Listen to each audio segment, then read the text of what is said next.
Turismo at kalusugan ang isinulong ni Senator Lito Lapid sa Iloilo.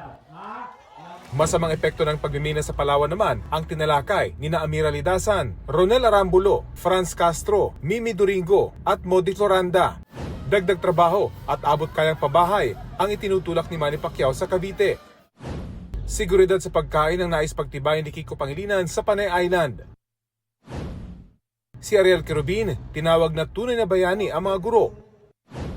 May mga meet and greet at motorcade naman sa Pangasinan si Senator Bong Revilla. Si Senator Francis Tolentino, binigyang halagang papel ng barangay at SK officials.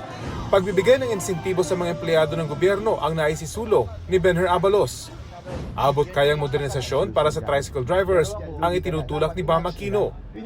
Pagtutok naman sa mga benepisyo ng barangay officials ang ipinangako ni Abby Binay.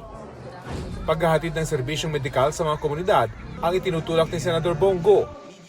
Patuloy namin sinusundan ang kampanya ng mga tumatakbong senador sa eleksyon 2025. Ito ang unang balita.